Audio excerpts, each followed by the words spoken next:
Hi, I am Zoe Alexander. I am an energetic healer and a transformational coach. I work with people here in the Gentle Dragon in Monavale in Sydney's northern beaches, and I work with people overseas via Skype and FaceTime.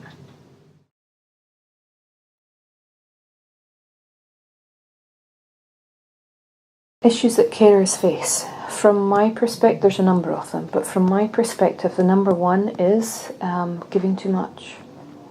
Now, I'm going to put a caveat on that, and that is that people who are thrust into the caring role, and let's face it, most people, if you're caring, you've been thrust into that role, will either go one of two ways along a spectrum. They will go, okay, I'm going to care, possibly to the point that they feel completely drained and overwhelmed, or to the other point where they literally offload caring to healthcare practitioners. Now, I'm speaking, first of all, issues for this person, which is the person perhaps who may run themselves dry caring for people. You need to fill your own pot.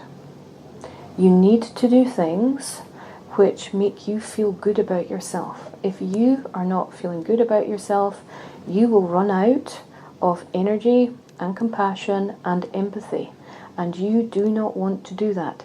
I know that because I help support a number of you, and there's nothing worse than getting to that point where you go, just shut up. I can't cope with it.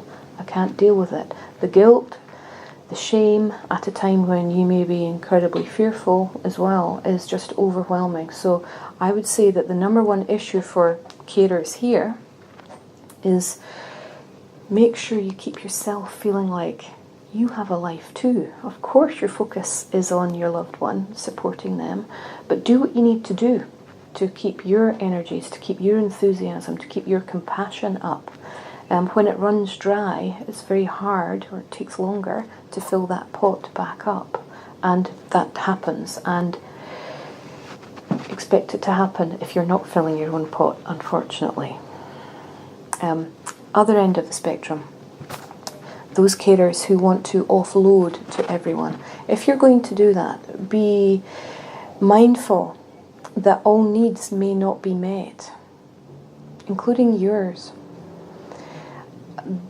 A patient's needs can be manifold, and if you expect them all to be met by the healthcare profession, or even from a mixture of healthcare and people like me, that's great, and most of them can be, particularly if you're going between the system and the private sector. But your loved one still needs to speak to you, and they can feel very, very alone if they can't share some of the things that they're going through. And I hear this particularly from patients with cancer. You are the lot of carers that don't tend to come to people like me.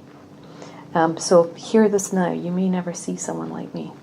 The sense of isolation that can leave with a patient can often be more devastating than the diagnosis itself.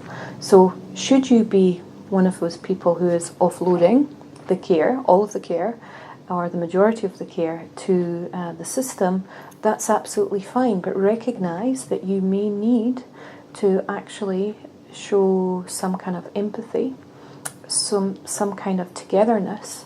And if you're not doing that, I want to ask you, is it because you yourself are frightened or you feel ill-equipped?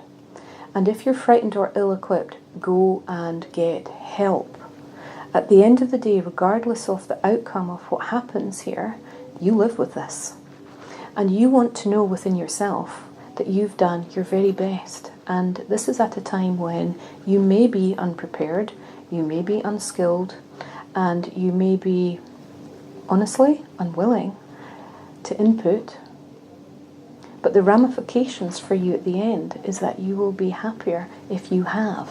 So different issues for different carers from me, both of which involve look after yourself, give yourself what you need genuinely, ask yourself deeply, what is it that I need to fulfill this role, to be able to cope, to be able to have a sense of even optimism at a time when you may be feeling that your world is crumbling.